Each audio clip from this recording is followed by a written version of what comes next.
넌 집에서 반성이나 하고 있어. 이번 여행, 넌 우리랑 같이 갈 자격 없어. 자정의 종이 울려도 내 세상은 신데렐라로 돌아가지 않는다. 애초에 공주였던 적이 없으니까.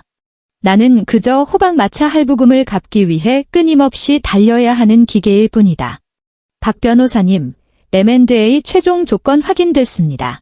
상대 측 변호인단이 내일 오전 9시에 마지막 검토를 원합니다. 알았어요. 수고했어요. 김비석. 나는 지끈거리는 관자놀이를 누르며 전화기 너머로 말했다. 책상 위에 산더미처럼 쌓인 서류들을 훑었다. 서류 하나하나가 수천억 원의 자본 흐름을 의미했고 곧 법무법인 세종의 최연소 파트너인 나 박수민의 가치를 증명했다. 연봉 2억. 이 광화문이 강철 숲속에서 나는 잠과 건강을 팔아 남들이 부러워하는 성공을 손에 넣었다. 휴대폰 화면이 반짝였다. 업무가 아니었다. 공시생인 내 남편 이태성이 보낸 메시지였다. 자기야, 새로 나온 게임 스킨 진짜 멋있다. 돈 좀 보내주면 안 돼? 사랑의 느끼한 하트 이모티콘이 뒤따랐다. 익숙한 피로감이 해일처럼 나를 덮쳤다. 사랑해. 그가 사랑하는 건 내 돈이겠지? 결혼 3년 내내 그는 공무원 시험을 준비한다는 핑계로 마음 편히 집에 머물렀다.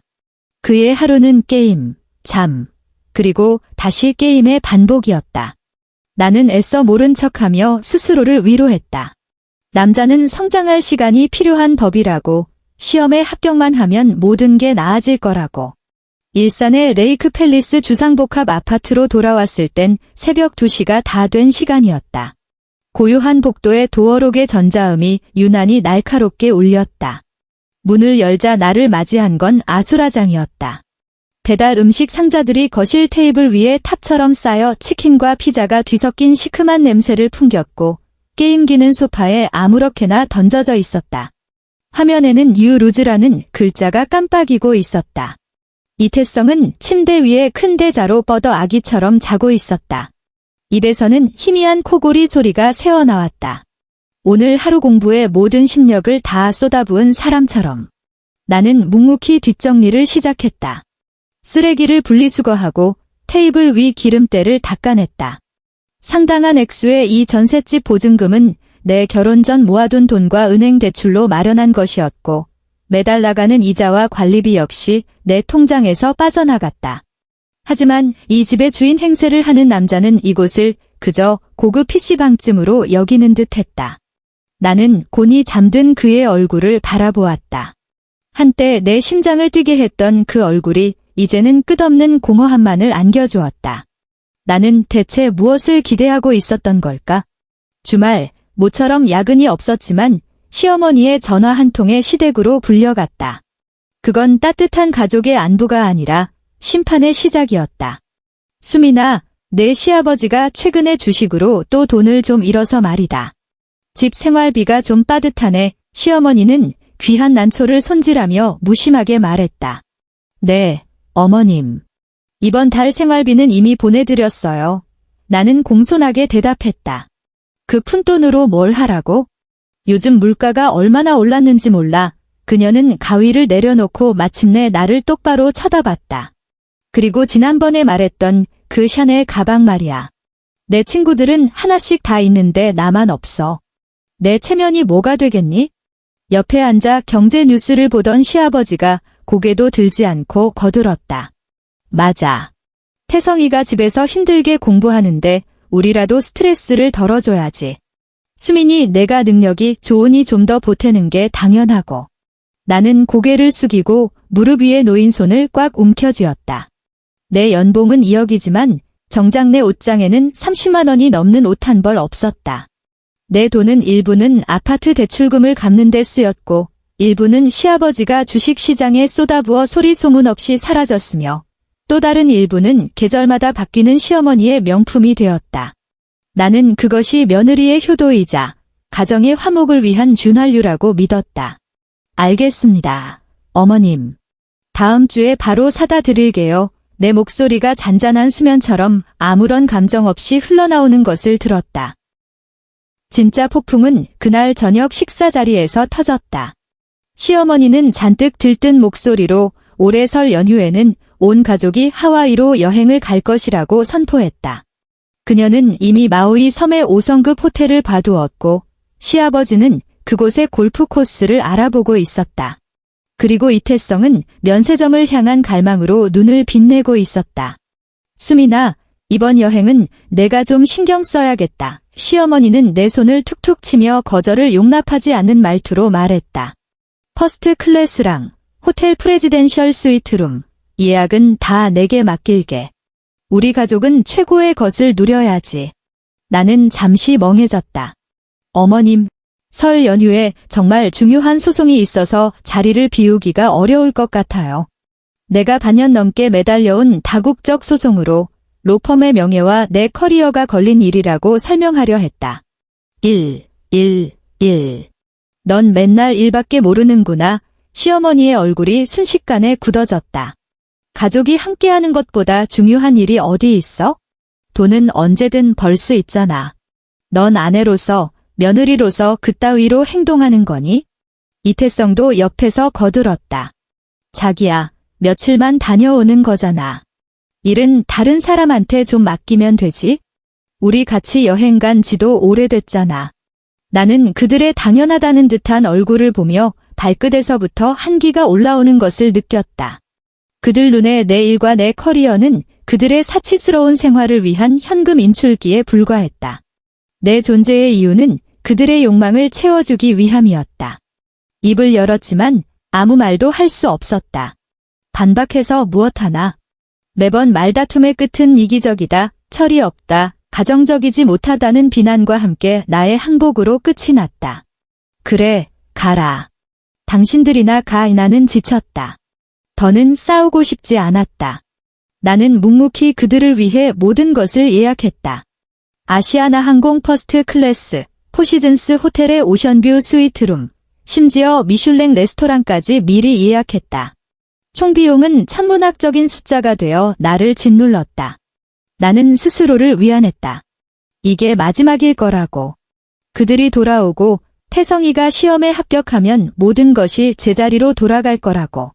출발 당일 나는 밤새 소송 서류를 정리하느라 뜬 눈으로 밤을 새웠다. 새벽녘 나는 지친 몸을 이끌고 그들을 인천공항까지 태워다 주었다. 출국장으로 들어가려던 시어머니가 갑자기 나를 불러 세웠다. 아참, 용돈은? 거기 가서 전부 카드로만 쓸 순 없잖니? 심장이 쿵 내려앉았다. 어젯밤 너무 피곤해서 그만 완전히 잊고 있었다. 나는 급히 모바일 뱅킹을 켜 내 통장에 남아있던 마지막 유동자금을 이체했다.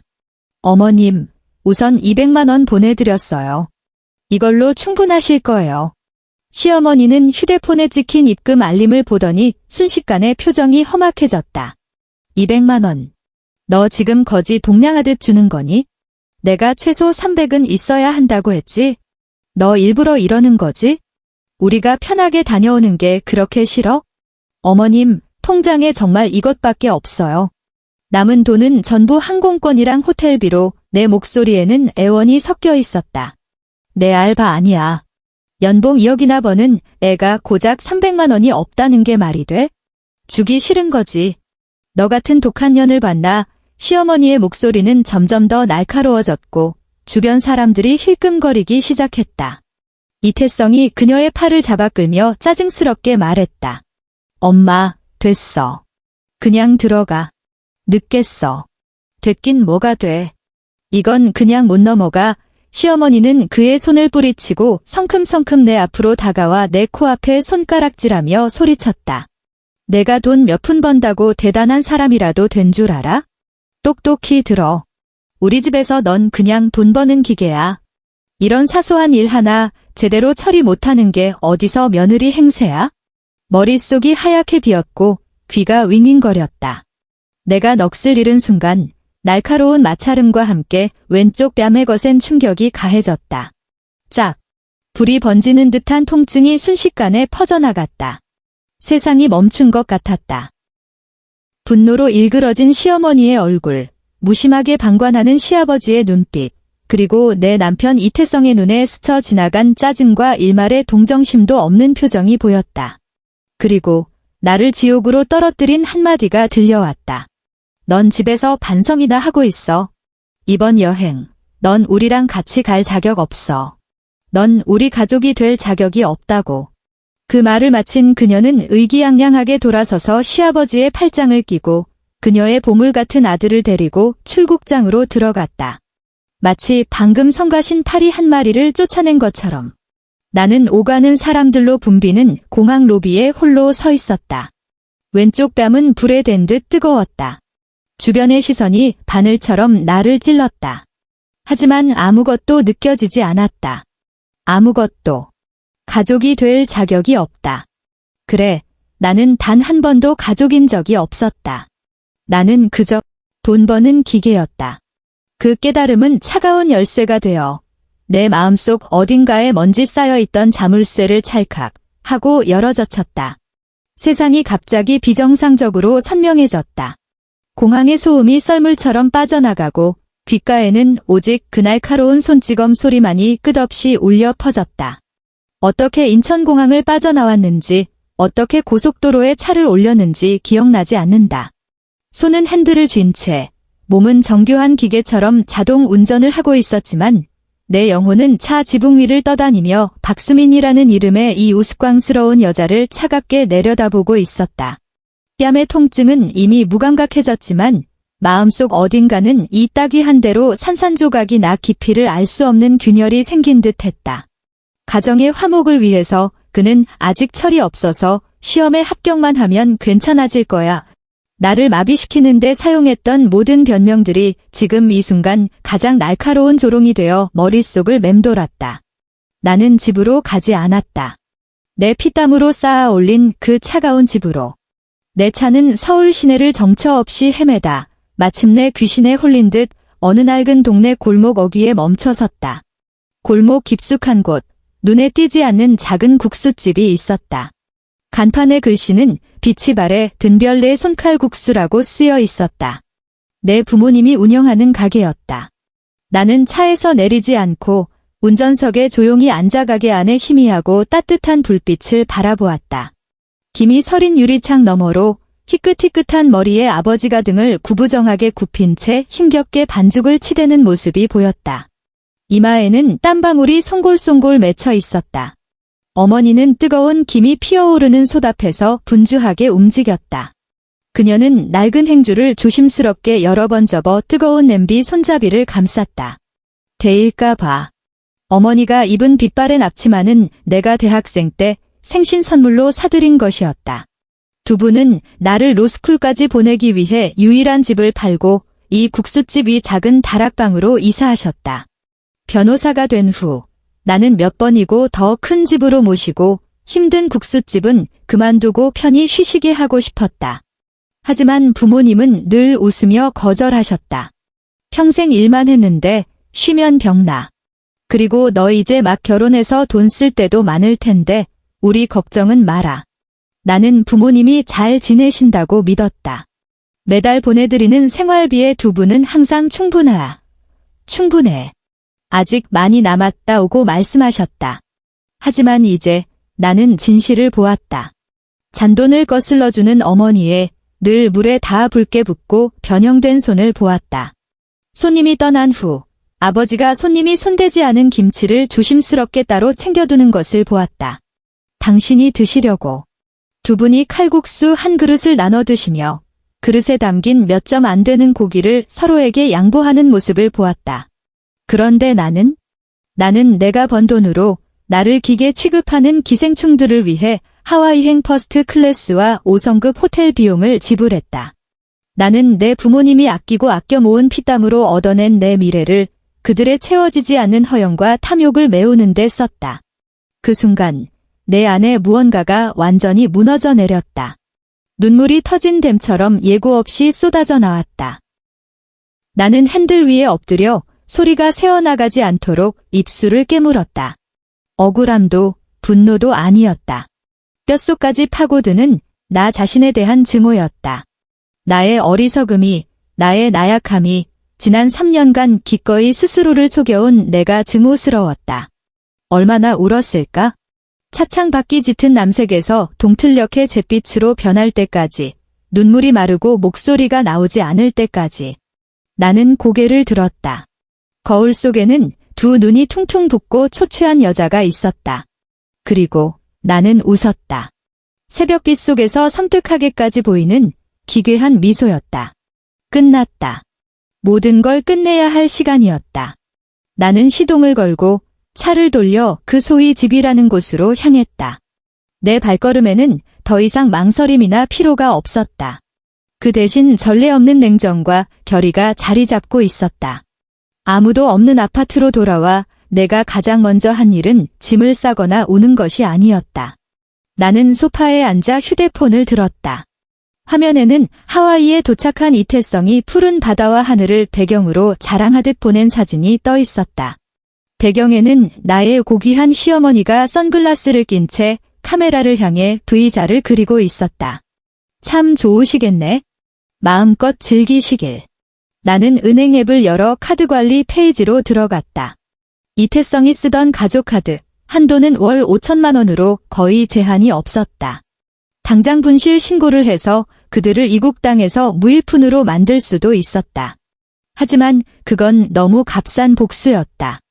그저 카드 분실인 줄로만 알게 될 테니 구름 위에서 나락으로 떨어지는 치욕을 맛보게 할 수는 없었다.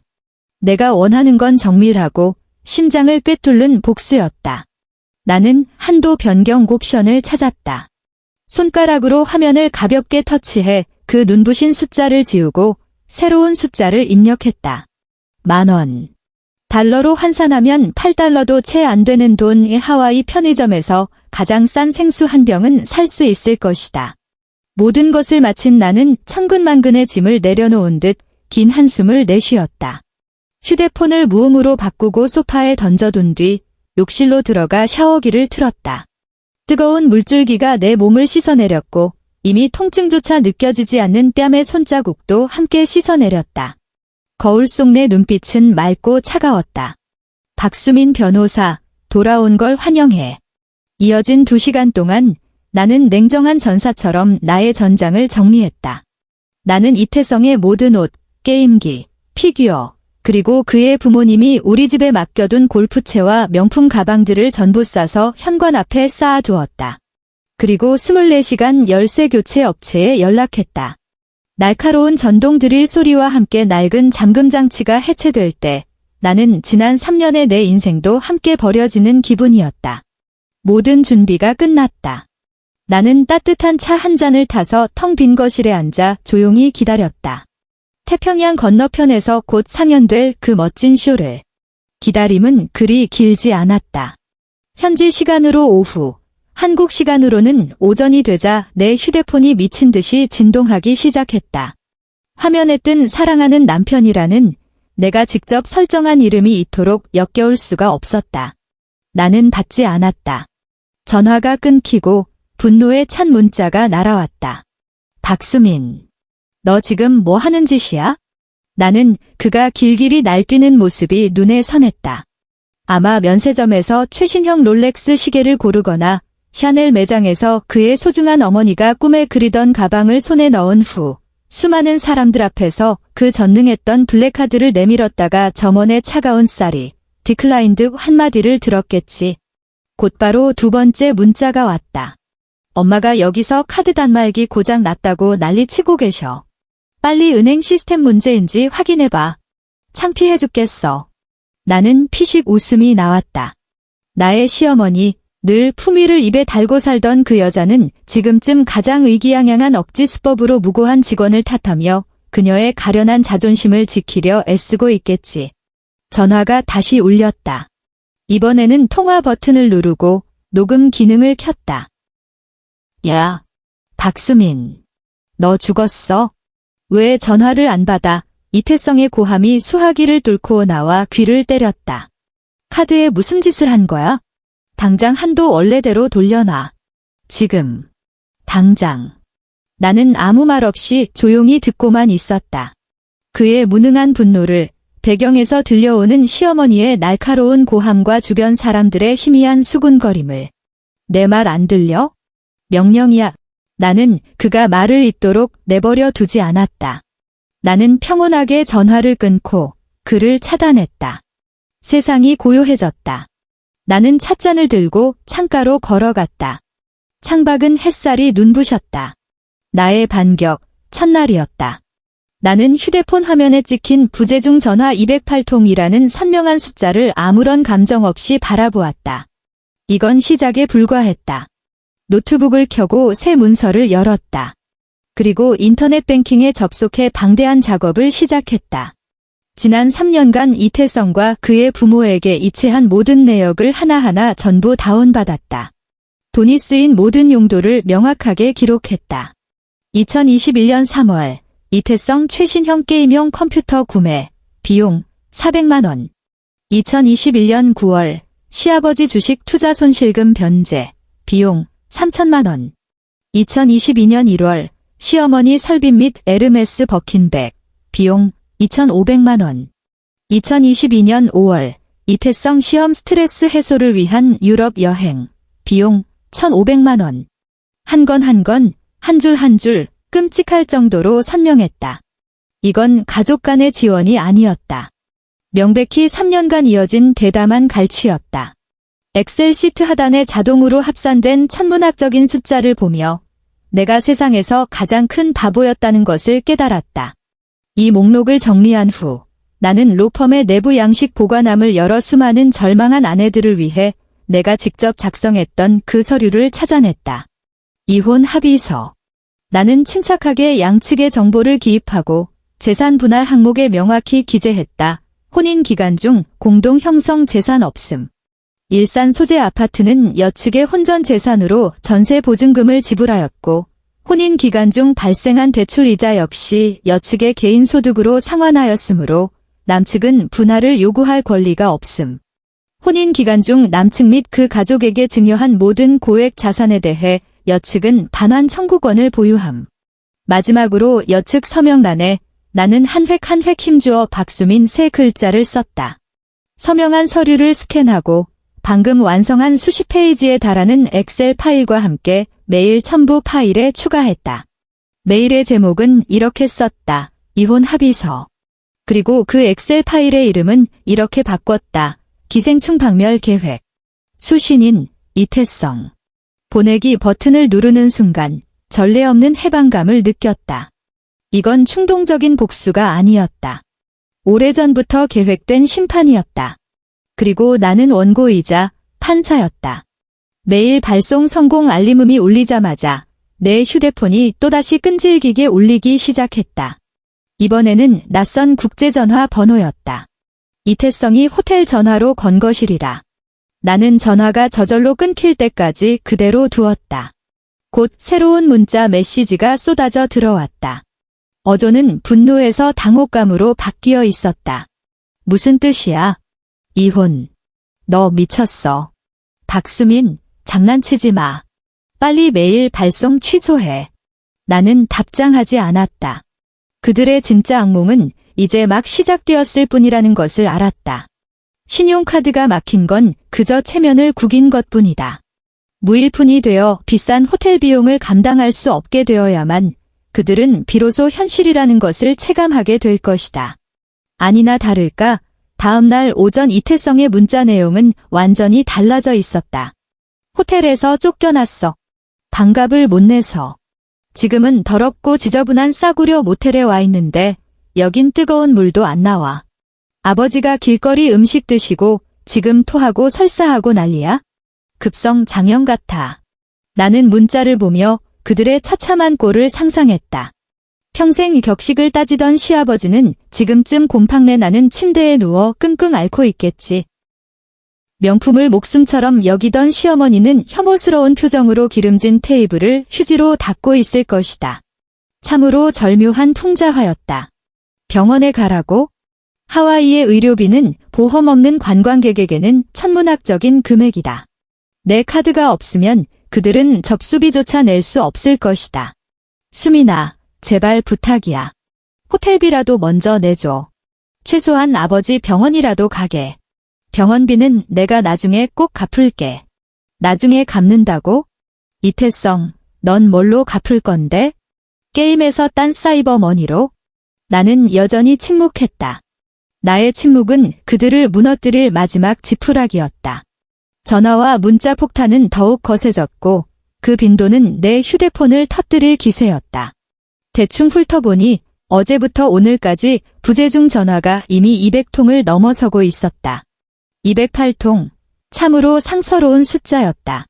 메시지의 어조 역시 완벽한 변화 과정을 거쳤다. 처음의 명령과 포효에서 박수민 이 독한 년. 당장 돈 보내. 그 후에 위협과 협박으로 계속 전화 안 받으면 한국 돌아가서 가만 안 둬. 그 다음에 흥정과 타협으로 수민아, 우리 쇼핑 안 할게. 생활비만 좀 보내주면 안 될까? 이번엔 엄마가 잘못했어. 엄마가 사과할게. 그리고 애원과 통곡으로 여보, 내가 잘못했어. 진짜 잘못했어. 내가 소리치면 안 됐는데, 너 혼자 두면 안 됐는데. 이번 한 번만 용서해줘. 우리 집에 가서 다시 잘 살아보자. 응? 나는 이 글자들을 나와는 상관없는 한 편의 모노드라마를 보듯 차갑게 바라보았다. 이럴 줄 알았으면서 왜 그랬을까? 그 따귀가 내 뺨에 날아와 꽂혔을 때 당신들은 어째서 오늘 같은 날이 오리라고는 생각하지 못했을까? 밤늦게 도착한 음성 메시지 하나가 마침내 이 소동의 절정을 알렸다. 음성 메시지를 열자 시어머니의 목이 쉰 울음 섞인 비명이 터져나왔다. 그 목소리에는 전례 없는 공포와 절망이 가득했다. 수민아, 수민아, 제발 전화 좀 받아. 엄마가 잘못했다. 엄마가 정말 잘못했어. 제발 우리 태성이 좀 살려줘. 애가 돈 구한다고 어디 이상한 사채 같은 걸 썼나 봐. 지금 웬 깡패 같은 놈들이 모텔방에 쳐들어와서 돈 갚으라고 난리야. 애를 때리려고 해. 수민아, 빨리 경찰에 신고 좀. 아니, 돈 좀 보내줘. 제발. 우리 태성이 잘못되면 나도 안 살아. 음성 메시지 배경으로는 남자들의 거친 욕설과 이태성의 겁에 질린 변명 소리가 뒤섞여 들려왔다. 나는 조용히 끝까지 듣고 삭제 버튼을 눌렀다. 이태성, 넌 이제 성인이야. 내가 한 선택은 내가 책임져야지. 과거에 나는 내 아내였고, 내 보호막이었고, 내 현금 인출기였다. 하지만 이제 내 어머니가 말씀하셨듯이 우린 가족이 아니야. 그러니 내가 죽든 살든 나와 무슨 상관이람. 나는 휴대폰을 내려놓고 레드와인 한 잔을 따랐다. 창밖으로 보이는 서울의 야경이 은하수처럼 찬란했다. 나는 잔을 들어 이 불빛을 향해, 그리고 새로 태어난 나 자신을 향해 나지막이 말했다. 건배. 하와이의 소동은 내게 있어 이미 막을 내렸다. 나의 주 전장은 서울, 바로 여기였다. 나는 조금도 해이해지지 않았다. 다음 날 아침, 나는 로펌에 일주일 휴가를 냈다. 나의 상사이자 이혼 소송 분야에서는 전설적인 여성 변호사인 그녀는 내 간략한 설명을 들은 후 딱 한마디만 했다. 도움 필요하면 언제든 말해. 기억해, 넌 지금 박수민이 아니라 내 자신의 수석 변호사야. 나는 감사한 마음으로 고개를 끄덕였다. 그렇다. 지금부터 나는 절대적으로 이성적이고 전문적이어야 했다. 내가 가장 먼저 한 일은 나의 법률 지식을 총동원해 나 자신을 위한 견고한 요새를 구축하는 것이었다. 나는 법원에 재산 보전 신청을 하여 우리 명의의 아파트 전세 보증금을 동결해달라고 요청했다. 수억 원에 달하는 이 보증금은 나의 혼전 재산과 개인 대출의 합산이었고 나에게는 완벽한 자금 흐름 증빙 자료가 있었다. 이것을 동결한다는 것은 이태성이 내게서 단 한 푼도 떼어갈 수 없음을 의미했다. 곧이어 나는 가정법원에 김씨 접근 금지 명령을 신청했다. 이태성이 내 주거지와 직장 반경 100m 이내로 접근하는 것을 금지하는 조치였다. 신청 사유는 가정폭력 및 정신적 학대였다. 증거는 너무나도 간단했다. 나는 병원에서 발급받은 외부 충격, 손바닥으로 인한 좌측 안면부 연조직 타박상 진단서를 제출했다. 또한 208통의 부재중 전화 기록 스크린샷과 전화 통화에서 이태성이 내게 퍼부은 고함과 욕설이 담긴 녹음 파일도 제출했다. 하나하나가 모두 그가 자기 손으로 내게 건네준 스스로의 목을 조를 밧줄이었다. 법원의 일처리는 신속했고 접근 금지 명령은 이틀 만에 승인되었다. 이는 그들이 하와이에서 곤죽이 되어 돌아왔을 때 그들을 맞이할 것이 따뜻한 집이 아니라 차가운 법의 장벽이라는 것을 의미했다.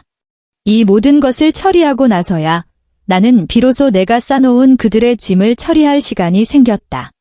나는 일말의 미련도 없이 그 비싼 옷가지, 가방, 게임기들을 모두 아파트 복도로 옮겨 방수포로 덮어두었다.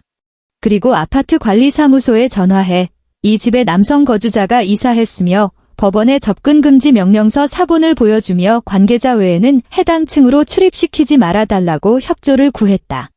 모든 것을 마치고 텅 빈 거실 한가운데에 서서 깊은 숨을 들이마셨다. 공기 중에는 더 이상 그 치킨과 나태함이 뒤섞인 부패한 냄새 대신 은은한 레몬 향만이 감돌았다. 이것이 자유의 냄새였다. 그들이 귀국한 날은 내 예상보다 빨랐다. 하와이에서의 지옥 체험을 더는 버틸 수 없었던 모양이다. 나는 공항에 나가지도 집에서 그들을 기다리지도 않았다. 그날 나는 부모님의 국수집으로 돌아갔다. 아무 말 없이 하이힐과 정장을 벗고 앞치마를 두른 뒤 어머니를 도와 설거지를 시작했다. 어머니는 내 뺨에 아직 완전히 가시지 않은 붉은 자국을 보시더니 눈시울이 금세 붉어졌다. 아무것도 묻지 않으시고 그저 내 머리를 쓰다듬으며 한숨을 쉬셨다. 힘들면 좀 쉬어. 엄마가 있잖니. 아버지는 묵묵히 김이 모락모락 나는 칼국수 한 그릇을 내어주셨다. 계란 프라이를 2개나 얹어서. 나는 국수를 먹으며 눈물을 뚝뚝 그릇에 떨어뜨렸다. 국물과 눈물이 뒤섞였다. 이번 눈물은 절망의 눈물이 아니었다. 따뜻하고 치유받는 눈물이었다. 저녁 무렵 내 휴대폰이 울렸다. 낯선 번호였다. 전화를 받자 수화기 너머로 이태성의 길길이 날뛰는 목소리가 들려왔다. 박수민. 이 미친 여자야. 너 잠금장치 바꿨어? 우리 짐 다 어디다 버렸어? 나는 그가 우리가 살던 집문 앞에서 이미 먹통이 된 비밀번호를 미친 듯이 누르다가 복도에 쓰레기처럼 쌓인 짐을 발견했을 때의 그 분노와 수치심으로 일그러진 얼굴을 상상할 수 있었다. 우리 짐이 아니라 당신들 짐이지. 나는 평온하게 대답했다. 나는 법원의 명령에 따라 당신의 개인 물품을 내 주거지에서 옮겨놓았을 뿐이야. 빨리 가져가지 않으면 관리사무소에서 폐기물로 처리할 거야. 법원 명령. 너 나한테 무슨 짓을 한 거야? 그의 목소리에 공포가 스쳤다. 곧 법원에서 온 우편물을 받게 될 거야. 이혼 소장하고 접근 금지 명령서. 이태성. 네 게임은 끝났어. 전화기 너머는 죽음 같은 정적이 흘렀다. 그리고 시어머니가 전화를 가로채는 듯한 날카로운 비명이 들려왔다. 박수민. 이 은혜도 모르는 년. 우리 태성이가 너한테 뭘 그렇게 잘못했는데 이따위 짓을 해. 너 천벌 받을 거야. 천벌. 나는 차갑게 웃었다. 어머님, 잊으셨어요. 제가 당신들 가족이 될 자격이 없다고 직접 말씀하셨잖아요. 가족도 아닌데 제가 왜 남을 책임져야 하죠? 그리고 천벌이라면 하와이에서 이미 미리 체험하고 오신 것 같은데요. 그 말을 끝으로 나는 전화를 끊고 다시 한번 그 번호를 차단했다. 이 전쟁은 이제 마지막 수습 단계에 접어들었다. 일주일 후 나의 로펌, 내가 한때 고객들을 맞이했던 그 VIP 회의실에서 우리는 마지막으로 얼굴을 마주했다. 이태성은 살이 빠지고 까맣게 타서 완전히 기가 죽은 모습이었다. 눈은 핏발로 가득했다. 그의 부모는 싸움에서 진 수탉처럼 그 옆에 앉아 있었다. 나의 고귀했던 시어머니는 얼굴에서 예전의 기세등등함은 온데간데없고 원망과 분함만이 가득했다. 나의 소송 대리인이자 동료인 변호사가 이혼 합의서의 최종 조항을 냉정하고 전문적인 어조로 낭독했다. 이태성은 혼인 파탄의 유책 배우자이며 가정 재산에 대한 기여가 전무하므로 모든 재산 분할 요구를 자발적으로 포기하고 빈손으로 나간다. 이태성의 손이 떨렸다. 그는 믿을 수 없다는 눈빛으로 나를 바라보았다. 수민아, 정말 이래야만 해. 3년이나 부부였는데 나는 그를 보지 않고 그저 창밖의 분주한 거리 풍경을 담담히 바라볼 뿐이었다. 당신과 당신 어머니가 나를 그저 돈 버는 기계라고 생각했을 때 우리 사이에 부부의 정 따위는 이미 없었어. 결국 합의 이혼에 동의하지 않으면 법정에서 봅시다. 지난 3년간 증여한 모든 금액에 대한 반환 청구 소송도 함께 진행할 겁니다. 라는 내 변호사의 말에 이태성은 떨리는 손으로 합의서에 자신의 이름을 썼다. 그가 펜을 내려놓는 순간 내 마음속 마지막 바위 덩어리가 함께 떨어져 나가는 것을 느꼈다. 그들이 몸을 일으켜 떠나려 했다. 문가에 이르렀을 때 나의 전 시어머니, 한때 내 뺨을 때렸던 그 여자는 끝내 참지 못하고 돌아섰다. 그녀는 거의 저주에 가까운 어조로 나지막이 말했다. 어떻게 이렇게 독할 수가 있어? 어떻게 가족한테 이런 짓을 할 수가 있냐고? 나는 천천히 자리에서 일어나 그녀 앞으로 걸어갔다. 내 얼굴에는 미소가 걸려 있었다. 직업적이고 예에 바르지만 얼음장 같은 한기가 서린 미소였다. 아, 맞다. 어머님, 나는 일부러 한때 나를 굴욕스럽게 했던 그 호칭을 다시 사용하며 그녀의 눈을 똑바로 보고 한 글자 한 글자 명확하게 말했다. 가족이 아니라면 이제 계산을 해야죠. 지난 몇 년간 저한테서 가져가신 돈 한 푼 전부 저희 법무팀에 의뢰해서 민사상 최고이율로 원금과 이자를 모두 계산해 두었습니다. 공식적으로 통보드리죠. 저는 법원에 대여금 반환 청구 소송을 제기했습니다. 나는 미소를 지으며 그녀의 얼굴에서 핏기가 순식간에 사라지고 붉어졌다 하얘졌다. 다시 파랗게 질리는 그 멋진 광경을 감상했다. 그녀의 입술이 파르르 떨렸지만 무슨 말을 하려 해도 한마디도 내뱉지 못했다. 법원에서 온 소장은 곧 댁으로 배달될 겁니다. 꼭 수령하세요. 나는 세 사람이 상갓집 개처럼 비틀거리며 내 시야에서 달아나는 것을 지켜보았다. 나는 돌아서서 내 사무실로 돌아갔다. 거대한 통유리창 밖으로는 해 진력해 광화문 광장이 보였다. 화려한 불빛이 켜지기 시작하며 빛의 강이 흐르고 있었다. 휴대폰이 작게 진동했다. 어머니가 보낸 문자였다. 수민아, 오늘 저녁에 집에 와서 밥 먹을래? 아빠가 내가 제일 좋아하는 해물파전 해놨어. 나는 웃었다. 진심으로 마음에서 우러나오는 웃음이었다. 나는 답장했다. 네, 금방 갈게요. 나는 왕자가 구해주는 신데렐라가 아니다. 나는 그냥 박수민이다. 한때 나락으로 떨어졌지만 마침내 내 두 손으로 결혼이라는 이름의 거미줄을 직접 찢어버리고 나 자신을 위한 온전한 하늘을 되찾은 여자. 나의 새로운 삶은 이 황혼과 함께 시작되었다. 엔드.